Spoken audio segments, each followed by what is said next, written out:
BSF এর বিরুদ্ধে বিস্ফোরক মমতা। ভোটের দিন বিজেপিকে ভোট দিতে বলে বিএসএফ, রাজি না হওয়ায় গ্রামবাসীদের গুলি মারধর, গুলিতে আহত হয় কয়েকজন।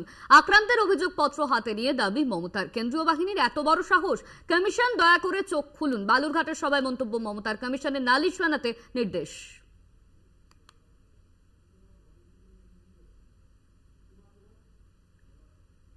আমার কাছে কমপ্লেন আছে, আফতাবউদ্দিন মিয়া কমপ্লেন করছে যে 19 তারিখে দুপুর 12টার সময় আমাদের গ্রামে হঠাৎ করে 4-5 জন বিএসএফ ক্যাম্প ব্যাটালিয়ন থেকে বেরিয়ে বিএসএফ ঢুকে পড়ে উক্ত সময় আমাদের গ্রামে মহিলারা ও লোকজন মাঠে কৃষিকার্য অবস্থায় ছিলেন।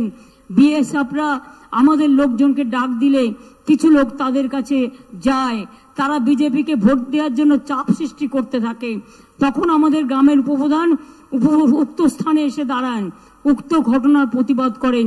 তৎক্ষণাৎ বিএসএফরা তাদের হাতে থাকা বন্দুক এবং গ্যাস লাঠি দিয়ে গ্রামবাসীগণকে বেধড়ক মারধর করে রক্তাক্ত করে জখম করে এবং বলে বিজেপিকে ভোট না দিলে সবাইকেই গুলি করে মারবো।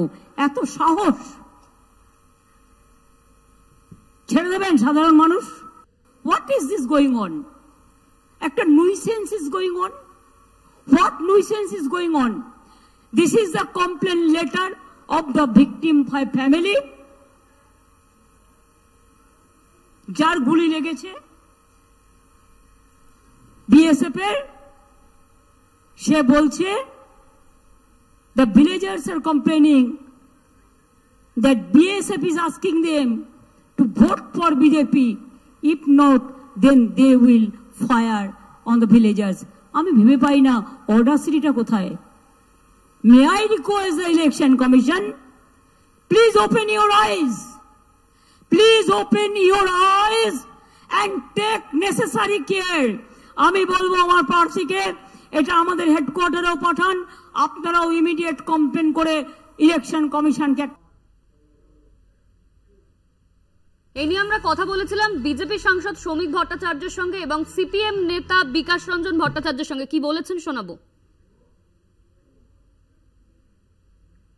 আসলে উনি বৈদিক রঙের পরিবর্তে যখন অন্য রং দেখতে চাইছেন, মানে সবুজ দেখতে চাইছেন, ওনার মনের মধ্যে কোথাও একটা অন্য কোনো দেশের কাজকর্ম, তাদের নির্বাচন পদ্ধতি ঘোরাফেরা করছে। পাকিস্তানের নির্বাচন হয়তো তার অবচেতন মনে প্রতিষ্ঠিত হয়ে গেছে, সেখান থেকেই উনি এ ধরনের কথাবার্তা বলছেন। কার্যত এ ধরনের কথাবার্তা বলে তিনি পাকিস্তানের কিছু সংবাদ মাধ্যমের কাগজের কিছুটা জায়গা ভরিয়ে দেওয়ার দায়িত্ব নিয়েছেন। এটা কোনো সুস্থ স্বাভাবিক মানুষ এই বক্তব্যকে গ্রহণ করবে না, আর মুখ্যমন্ত্রীর মতো রাজনৈতিক উচ্চতার মানুষের থেকে এ ধরনের বক্তব্য গ্রহণ করে না। যিনি একজন রাজ্যের মুখ্যমন্ত্রীর দায়িত্ব থেকে সরাসরি কেন্দ্রীয় নিরাপত্তা বাহিনীকে আক্রমণ করতে পারেন, তাকে লোকসভা নির্বাচনে ভোট দেবে পশ্চিমবঙ্গের মানুষ এতটা অতর নয়, এতটা মূর্খ নয়। সেখানে তো রাজ্য পুলিশও নিশ্চয়ই ছিলেন। রাজ্য পুলিশ তারা অভিযোগ দায়ের করে এফআইআর করে তদন্ত শুরু করছেন না কেন, এবং এই তদন্ত করে প্রাথমিক রিপোর্ট কেন নির্বাচন কমিশনকে পাঠাচ্ছেন না?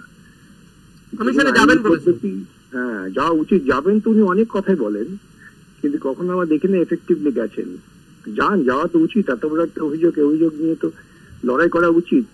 যদি তথ্য থাকে, উনি লড়াই করতে ভয় পান, আমাদের দিয়ে দিন, আমরা সেই তথ্যের ভিত্তিতে লড়াই করব।